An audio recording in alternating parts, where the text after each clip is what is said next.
খাবারের অর্ডার দেওয়া হয়ে গেল। তো আমরা অর্ডার দিলাম হচ্ছে যে পনির বাটার মশলা, সাথে দিলাম তড়কা, তন্দুরি রুটি আর হচ্ছে মাটন কষা। Welcome to a brand new blog. তো আজকের দিনটা কিন্তু একটা ঝলমলে সকাল। আর এর মধ্যে যারা জানেন না, আমাদের দার্জিলিং পেলিং সিরিজটা অনেকেই দেখেছেন।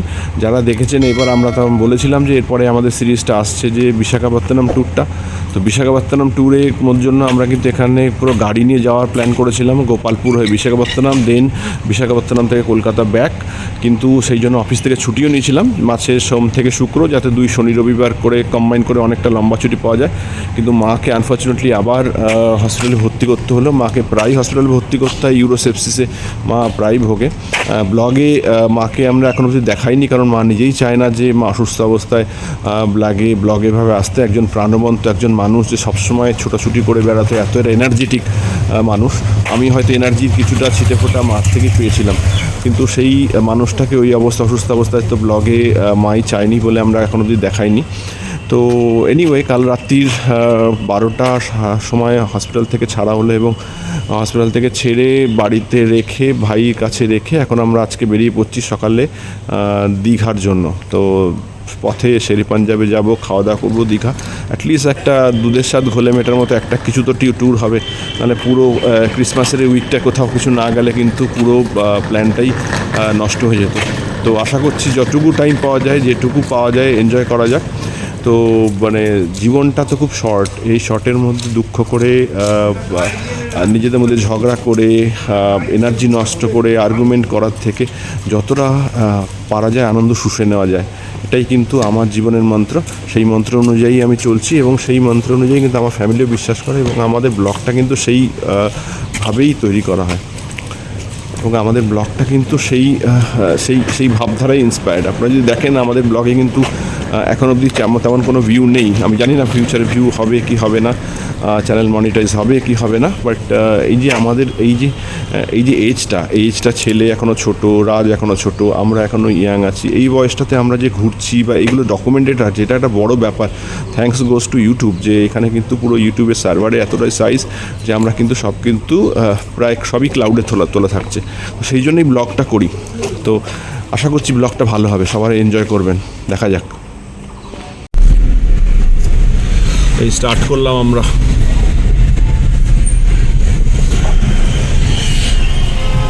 কেমন লাগছে বলো? ভালো লাগছে, বেড়াতে যেতে তো সবসময় ভালো লাগে, এখনো ভালো লাগছে। একটু দেরি হয়ে গেল, কিছু করার নেই।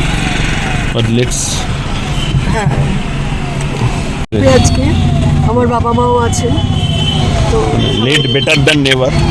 ঠিক আছে, চলো, এটা ফুল ট্যাঙ্কি করতে হবে।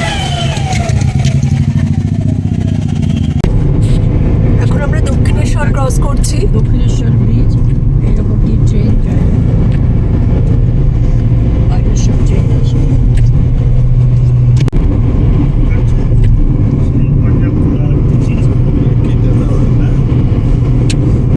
গলায় নেক পিলোটা পড়েছি, নেক পিলোটা পড়লে কিন্তু গাড়ি চালাতে খুব আরাম হয়, স্পেশালি যাদের স্পন্ডাইটিসের প্রবলেম আছে। এই জায়গাটা এখন সবে ফার্স্ট টোল ব্রিজটা ক্রস করলাম। টোলটা ক্রস করার পরে এই জায়গাটাতেই কনফিউশন হয় কিন্তু দিল্লি রোডের দিকে আর হচ্ছে যে এই খড়গপুরের দিকে। আমরা মোটামুটি এখন সেই ডাইভারশনের কাছে এসে গেছি।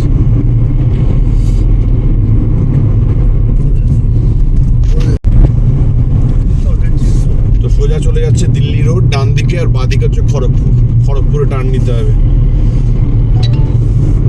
এটাই মোটামুটি রাস্তা শেরে পাঞ্জাব যাওয়ার জন্য। সেখান থেকে কেউ দীঘা যাক বা কেউ উড়িষ্যার দিক যাক, কোনা এক্সপ্রেসওয়ে। এখন আমরা ঢুকছি শেরে পাঞ্জাবে। এই সময় মোটামুটি বাজে এখন কটা, 12টা। তো শেরে পাঞ্জাব মোটামুটি ফাঁকা হয়ে গেছে এখন, না তো যাওয়ার দিক লোক আছে না তো ফেরার দিক লোক আছে। বিশাল জায়গা করে নিয়েছে শেরে পাঞ্জাবটা, হোটেলও আছে।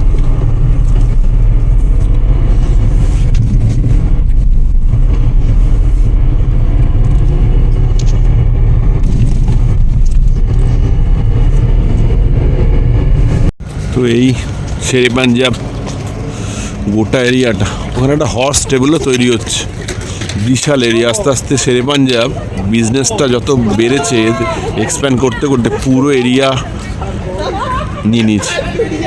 যতবারই দীঘা যাই ততবারই মাঝখানের এই যে স্টে হলটা আমার দারুণ লাগে শেরে পাঞ্জাবে, বেশ রিফ্রেশিং, রিল্যাক্সিং যাকে বলে। খাবার দাবার তন্দুরি রুটি, যে কোনো পাঞ্জাবি খাবার কিন্তু সবসময় ভালো লাগে। যে কোনো তরকা বা তন্দুরি রুটি আমার ফেভারিট, অল টাইম ফেভারিট। উফ, মানে ভেবেই আমার জাস্ট মুখে জিভে জল চলে আসলো। আই ক্যানট ওয়েট মোর। এর আগে একটা ব্লগ আমরা করেছিলাম এখানে, এই জায়গাটায় দাঁড়িয়েছিল এবং সেটা অনেকে হয়তো দেখে থাকবেন, না দেখে থাকলে একবার দেখুন। আজকেও যদি আবার ব্লগ হচ্ছে। আজকে শেরে পাঞ্জাব কিন্তু অনেকটাই ফাঁকা অন্য দিনের থেকে, সচরাচর দেখা যায় না এরকম। খাবারের অর্ডার দেওয়া হয়ে গেল। আমরা অর্ডার দিলাম হচ্ছে যে পনির বাটার মশলা, সাথে দিলাম তরকা, তন্দুরি রুটি আর হচ্ছে মাটন কষা। তো খাবারটা আসুন। মাটন কষা আমার এখানে কিন্তু সবসময় অল টাইম ফেভারিট, সাথে তন্দুরি রুটি। আর এখানে তরকাটা আমি আগেই বলেছি, তরকা কিন্তু আমার মানে সবচেয়ে বেস্ট আইটেম লাগে এখানে, এক তরকা। দেখা যাক খাবারটা কিন্তু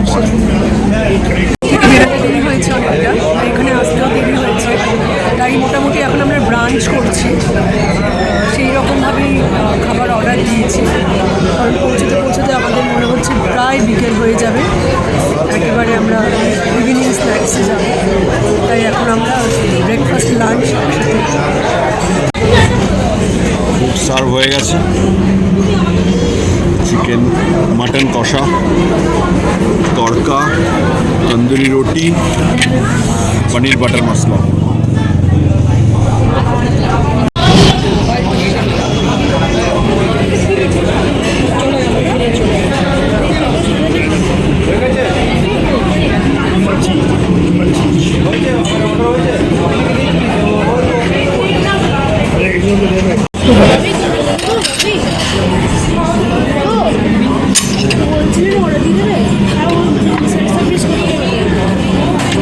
আপাতত সেলফ সার্ভিসই হবে।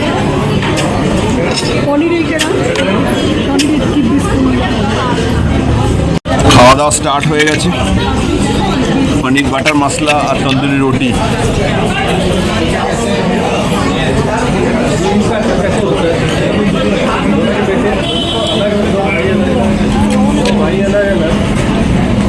আমারটা নিচি তরকা,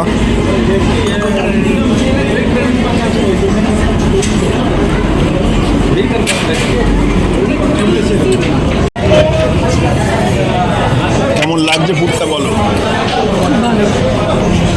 কি নিলে? তরকা আর রুটি। আচ্ছা, মাটনটা কে নেবে? মাটনটা সামনে রাখো।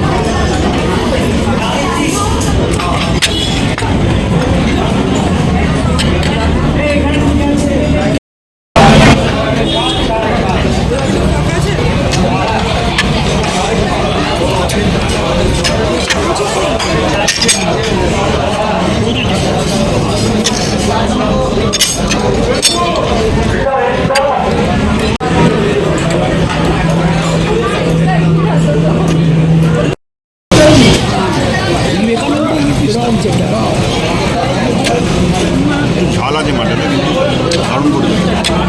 এবার এসে গেছে লস্যি, শেরে পাঞ্জাব স্পেশাল। খাওয়া শেষ হয়ে গেল, একটা দারুণ জম্পেস খাওয়া দাওয়া হলো।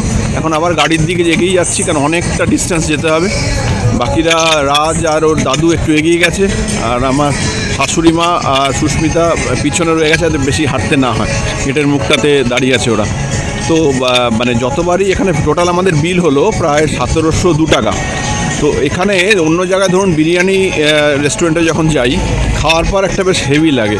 চাইনিজ রেস্টুরেন্টে গেলে মনে হয় টেস্টটা আর একটু কেমন একটা ফ্ল্যাট টাইপের রইলো, কি এরকম মনে হয়। কিন্তু মানে যতবারই শেরে পাঞ্জাবে খাই ততবার কিন্তু আমার কন্টেন্ট ফিলিং হয়, মনে হয় যে রিয়েল ভ্যালু ফর মানি, এবং কোনো আক্ষেপ থাকে না খাওয়ার নিয়ে।